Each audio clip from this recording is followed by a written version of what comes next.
তখন গুরুর ন্যায় প্রভু নারায়ণ ঈশ্বর হাসিয়া মোরে কয় হেন বচন, হে সুব্রত, অনাদি বিশ্বাত্মা বিশ্বম্ভর, বিশ্বের আত্মা বিশ্বম্ভর আমার মধ্যে সব প্রকৃতির প্রবর্তক জগত ঈশ্বর বিষ্ণুকে রূপ তুমি কহিতেছ কেন? আমাকে এই বিশ্ববীজ পরমাত্মা যেন জগতের বিধাতা ও হর্তাকর্তা আমি, আমা হতে সমুৎপন্ন হইয়াছ তুমি। অব্যয় ঈশ্বর জগন্নাথ অনাময় প্রভু নারায়ণে তুমি বিষ্ণু তো নিশ্চয়, ইহাতে তোমার কোনো অপরাধ নাই, এমন ঘটেছে মম মায়ারও দ্বারায়। তখন জ্যোতির্লিঙ্গ বলছেন এই পঞ্চানন, এখানে পঞ্চ ইন্দ্রিয় থেকে যার সৃষ্টি সেখান থেকে আসছে।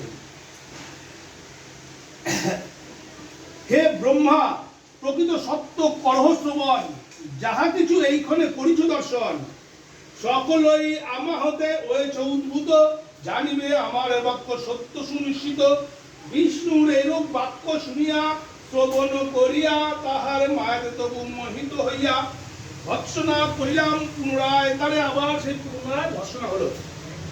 দাও তুমি দাও পঞ্জন, দাও পরিচয় মোরে, তোমারও কেউ কর্তা রয়েছে নিশ্চয়, গোপন না করি মোরে কহ সমুদয়। এইবার প্রবেশ করিবে। এইরূপ বাকযুদ্ধ করি পরস্পর, বাহু যুদ্ধে উদ্ধত হলাম। অতঃপর মানে বাকযুদ্ধ চলছে, এবার বাহু যুদ্ধ শুরু হয়ে গেছে, তৈরি হয়ে উদ্বুদ্ধ হয়ে গেছে। আমাদের উভয়ের মাঝে এই অকস্মাৎ এক জ্যোতির্ময় লিঙ্গ উদ্ভব হলো। জ্যোতির্ময় লিঙ্গ আবির্ভাব উদ্ভব হলো। সেই লিঙ্গের ক্ষয় নাই, বৃদ্ধি নাই, আদি মধ্য অন্তহীন জানিবে নিশ্চয়। এই লিঙ্গের আদি নাই, অনন্ত নাই। সেই লিঙ্গের সহস্র সহস্র শিখা জালে, সেই লিঙ্গের সহস্র সহস্র শিখা জালে দর্শন করেছিলাম। ওই মারুর চরণে আছে, মার কাছে রাখা আছে, দেখেছো কি শিলাটা? ওটা একবারে স্পোর্টিভ।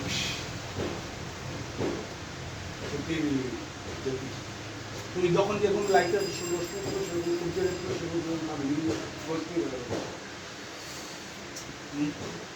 মুগ্ধ হয়ে বিষ্ণু মনে কহে সেই কালে, এবে আর স্পর্ধা করা শোভা নাহি পাবে।